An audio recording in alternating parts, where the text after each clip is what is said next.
Hi kawan, welcome to EDCReady. Today we are doing a very short review of this knife right here. This is a Fursan's blade knife. You can see there. It's in D2 and it is called the Kepor SF. SF stands for sheep's foot because it is a sheep's foot. Now this is only going to be a very short review because this is a present for my father. This is a birthday / Father's Day present. And because of that, I can't really do a lot of testing on it. But before that, let's get into reading some of the specs right here. Let's get my little weighing scale right here. You guys know this.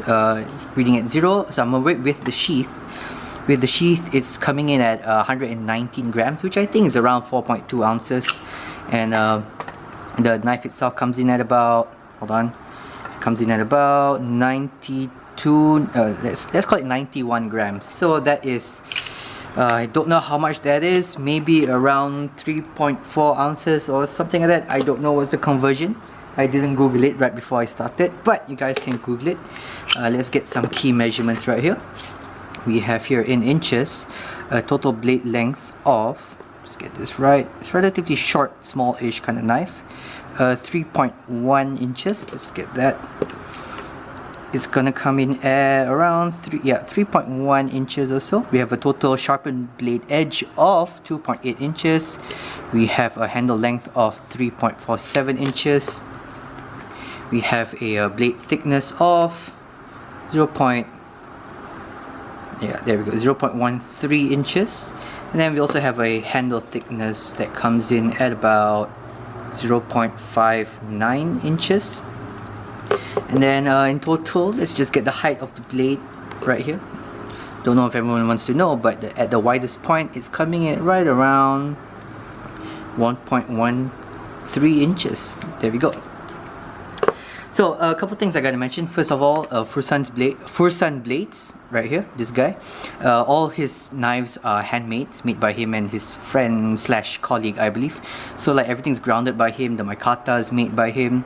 And since this is kind of a handmade knife, when you buy something from him, you can kind of like ask for certain things and he can help you out with it. Like this guy right here, I do have a custom engraving right here. I'm not gonna show it because it might be like sensitive information. Like it has to do like with my dad and information about him, so I'm just gonna leave that be for now.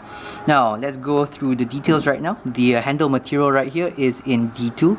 You can see that there. It comes with a Kydex sheath, and we have here some blue micarta. Blue micarta is very nice. I'm not so sure what kind of micarta, but it is micarta. It does come with a lanyard. Well, this one personally comes with the lanyard, and this guy right here, this guy actually I added on after I got home. This is a little shell or something. I don't know. It's not a bead, but it's a lanyard thing. It's a lanyard thing. This guy right here from a guy named Nicholas, or you might know him as Bapats on Instagram. So without further ado, let's get into this knife. It's again going to be a very short review. I really like the shape of this knife. I love sheep's foot blade kind of knives because you can do this kind of like pull cuts very well. You still get a relatively thin tip for such a for a thicker blade because it kind of goes down all the way to the tip right here. So it's going to be good for any kind of penetrating or push cuts that you need to do. Very good for pull cuts, already mentioned, and you get a lot of flat edge right here. A little bit of a shallow belly, which I prefer, and then you get a relatively nice tip right here. And the tip is going to be, as I already mentioned, good for penetrating and piercing. It also has this nice finger choil that goes up here, which means you can grab it and then you can still get most of the blade down onto the cutting board because, well, your fingers are going to be higher. In some knives like this guy right here, you're gonna get only maybe like the front portion of this blade right here because your fingers are in the way. But this guy, it goes all the way up. It's very nice. You also get some nice ergonomics. Now the ergonomics in this knife is very nice. You have a nice place to grip here. You have a nice thumb ram right here. It fills in the hand quite nicely. This little palm swell right here fills in the hand very nicely, and overall very comfortable knife despite it being so small. You can definitely use this and it's going to be very comfortable to use. You have some nice rounding all the way around. The micarta is nice and rounded all the way around, so it melts. It kind of like just fits into your hand really nicely.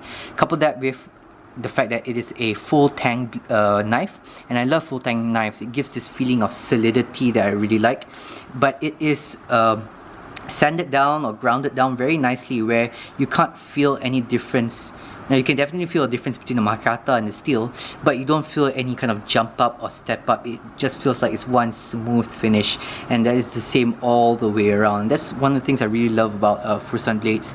They have some very nice like finishing.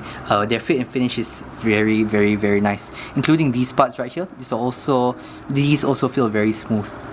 Love that about Fursan blades. A couple of things I would need to talk about. Number one, D2 steel.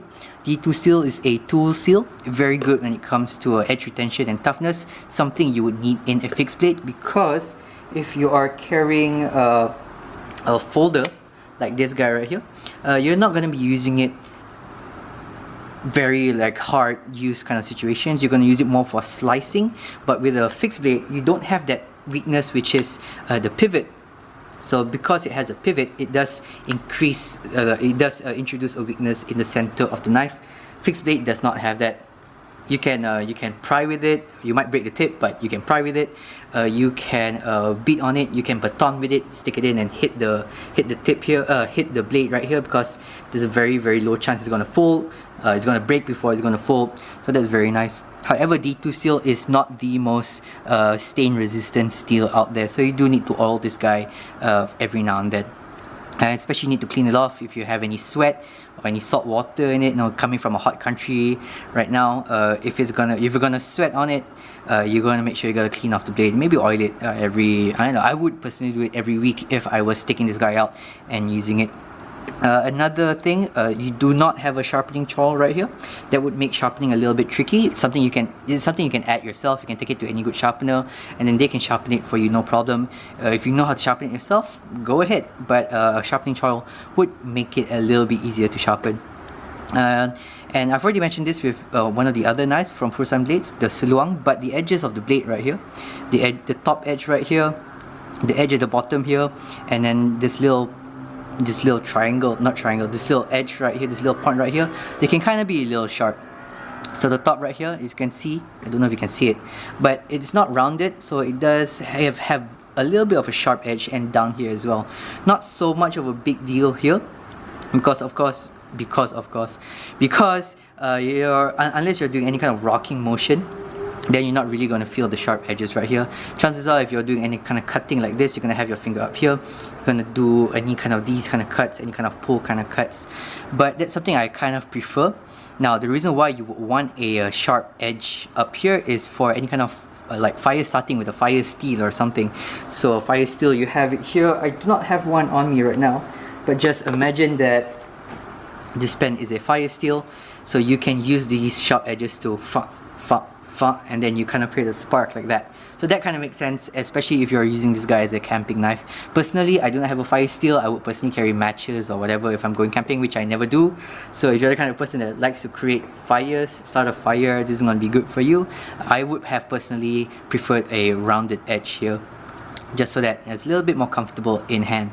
So in conclusion, I really like this knife. This is a fantastic knife. The ergonomics are really good, very comfortable in hand, good utility blade shape with that sheep's foot design. It's also not a very aggressive blade shape. It is not it's not this guy, which looks very aggressive. This guy looks more like an easy everyday carry tool or a camping tool that people are not going to be afraid about. People are not going to be afraid of. Fit and finish really good, very comfortable in hand, and overall just a great little small knife for you to carry around EDC or for you to go around camping with. Things I would have personally preferred, I would prefer around the edge, but I understand if you want to use a fire steel, you're going to need that sharper edge right there. I would have preferred maybe a more stainless steel blade than D2. But as long as you take care of it, it's going to be fine, and I would have preferred the sharpening trowel. Okay guys, that is the end of this very short review, and do check out the description box down below for information with how you can support this channel, and of course check out the guys Fursan blades. Okay, I bought this knife from them. Super nice guys, super cool guys, and thanks, and as always, stay ready.